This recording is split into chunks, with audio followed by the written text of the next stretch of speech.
Inilabas na po kasi ng DOTR at ng MMDA ang mga traffic o posibleng traffic mitigation sa pagsimula daw po ng EDSA rebuild sa Hunyo.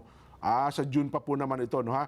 Doon po sa ginawang press ko nila kanina, kabilang po sa nakita nila posibleng gawin ang pagpatupad ng odd-even scheme para mabawasan po ang mga sasakyan. Nako, ayon po mismo kay MMDA Chairman Romando Artes, ipapatupad po ang odd-even scheme sa EDSA lamang. EDSA lamang ha, mula Lunes hanggang Sabado, para matiyak ang hindi pag-build up ng mga sasakyan. Ito po again, plano pa lang ito hindi pa po ito patutupad. Yes. Magiging bawal po sa EDSA ang plate number na nagtatapos sa odd-even 13579. Bawal sila Monday, Wednesday, and Friday. Ulitin po natin yan 13579. Yan. Monday, Wednesday, at Friday po bawal. Yung Yan. even number naman 0, 2, 4, 6, 8. Ipagbabawal Tuesday, Thursday, and Saturday. Ulitin po natin, 0, 2, 4, 6, 8. Ang huling numero ng plaka ay bawal sa EDSA ng Tuesday, Thursday, at Saturday. Yan. Kung araw po naman ng linggo, wala pong restrictions. Pwede kayong dumaan ng EDSA. Inaasahan naman na magkakaroon daw po ng 40% ng vehicle reduction sa EDSA sakaling ipatupad na po ang nabanggit na eskema. Ang DOTR ay nakatakda po makipagpulong sa Toll Regulatory Board, TRB, para, ito po isa sa mga opsyon natin mga alternatibong ruta. Yun hong tollway, ay pwedeng maging libre na po itong Skyway bilang bahagi daw po ng traffic mitigation sa pagsisimula ng EDSA Rehab. Binibigyan din namin sa pagsisimula pala. Ngayon po, magbabayad pa kayo dyan, Baka sabihin mo, narinig ko po sa ganang mamaya, libre. Na eh. Sabi ni Kuya Jen, libre. Alright, papaluin kayo ng barandilya doon. Gagawin daw po yung libre, Pero, again, sa pagsisimula po ng EDSA Rehab. Usap pa lang usap pa lang. Plano palpad ang libreng toll fee sa Skyway. Pero ang tanong hanggang saan?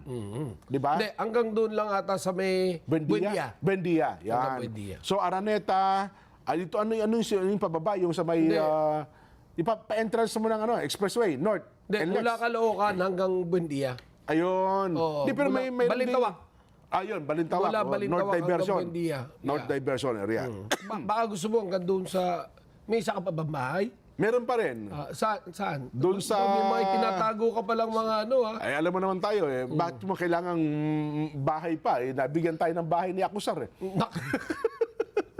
Mga pala, kumusta natin Sekretary Acusar? Opo.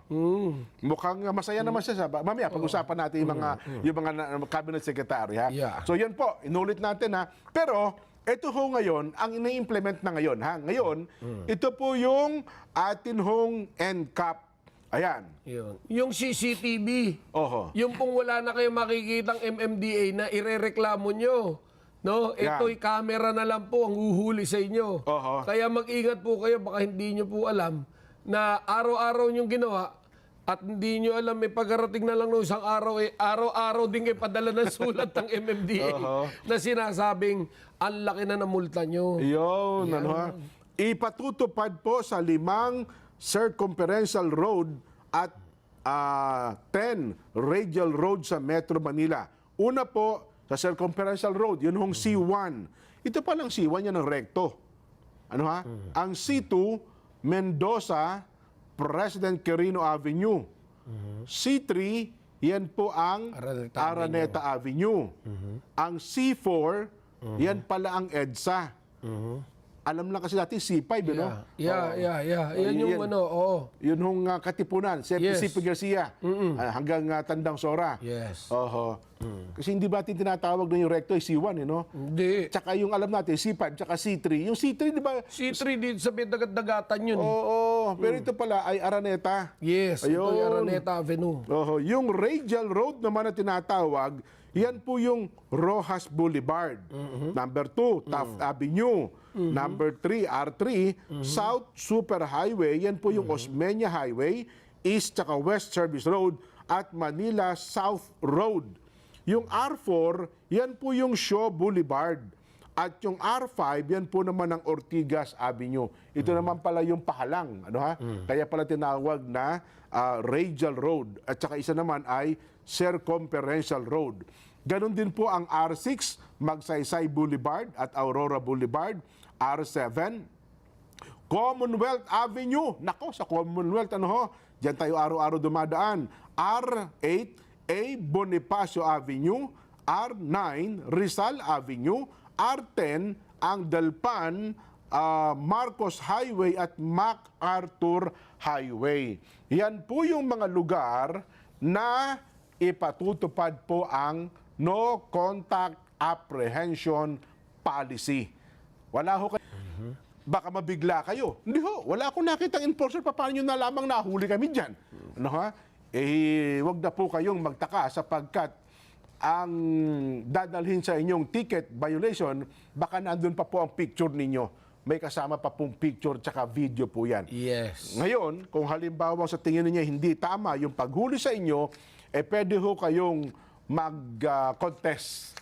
Meron po silang mga adjudication board po dyan, pero ang malungkot dyan, Kuya Benny, kung ikaw ay isang empleyado, nagtatrabaho ka ng arawan, isang araw agad dyan, mawawala sa trabaho mo. Yes. Di ba? Oo. A-absent ka kaagad dyan. Oo, dahil pupuntahan mo pa eh. Kaya pinakamabuti po, wag na kayong lumabag sa batas trapiko. Yes. Oo.